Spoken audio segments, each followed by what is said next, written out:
దాదాపు 20-25 రోజుల కింద అనుకుంటాను ఉపరాష్ట్రపతి ఎన్నికల ఘట్టానికి తెరలేసినప్పుడు మేము స్పష్టంగా చెప్పాం. రాష్ట్రంలో 70 లక్షల మంది రైతులు ఈరోజు మనం ఈ నిమిషం ఇక్కడెక్కడైతే మాట్లాడుతున్నామో ఈరోజు మనం ఇక్కడున్నాం హైదరాబాద్లో లక్షల మంది రైతులు ఇవాళ క్యూలలో ఉన్నారు ఎరువుల దుకాణాల ముంగట. రాష్ట్ర వ్యాప్తంగా ఒక జిల్లా కాదు అన్ని జిల్లాల్లో ఎక్కడికక్కడ కొట్టుకుంటున్నారు, మహిళలు కొట్టుకుంటున్నారు, మహిళా రైతులు. అంత అరాచకమైన పరిస్థితి ఉంది. 20-25 రోజుల కిందట మేము మా పార్టీ నుంచి డిమాండ్ చేసినాం, ఇది రాష్ట్ర ప్రభుత్వ వైఫల్యమా కేంద్ర ప్రభుత్వ వైఫల్యమా ఎవరిది అన్నది మీరు తెలుసుకోండి, కానీ రైతులకు ఎరువులు అందించండి. మీరు అందిస్తే తప్పకుండా మీకు మద్దతు ఇచ్చే అంశం పరిశీలిస్తామని చెప్పాం. We have nothing against the two candidates. ఇద్దరు మంచోళ్ళే కావచ్చు, justice Reddy and CP Radhakrishnan ఇద్దరు కూడా మంచోళ్ళే కావచ్చు, మేము కాదంటలేదు. కానీ ఇవాళ వాళ్ళు ఇద్దరు అభ్యర్థులు కూడా రెండు వ్యవస్థలకు ప్రతినిధులు. అటు ఎన్డీఏ ఇటు ఇండియా, ఈ రెండు కూటమిలకి వారు ప్రతినిధులు. వారు వ్యక్తులుగా కాదు నించున్నది, ఇండిపెండెంట్గా నించోలేదు.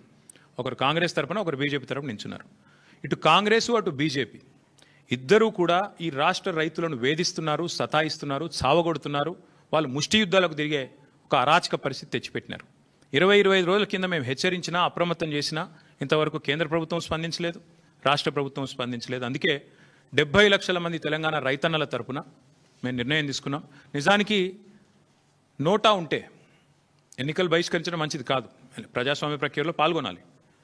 నోటా అనే బటన్ ఉంటే అందులో నోటా కొత్తటోళ్ళం, కానీ నోటా లేదు. అటో ఇటో ఏదో రెండిట్లో ఏదో ఒకటి చేయాల్సిన పరిస్థితి ఉంది. అందుకే ఈ ఎన్నికలు మేము we're abstaining, we're not going to participate as a party. నిన్నగాక మొన్న 2 రోజుల కిందట మా రాజ్యసభ ఫ్లోర్ లీడర్ సురేష్ రెడ్డి గారిని, అదేవిధంగా అందుబాటులో ఉన్న రాజ్యసభ సభ్యుల్ని పెద్దలు కేసీఆర్ గారు లంచ్కి పిలిచారు. మీటింగ్ కూడా అయింది, చర్చ కూడా జరిగింది ఏం చేద్దామని. చర్చించిన తర్వాతనే అందుబాటులో ఉన్న ముఖ్యులతో కూడా చర్చించిన తర్వాతనే నిర్ణయం తీసుకున్నారు.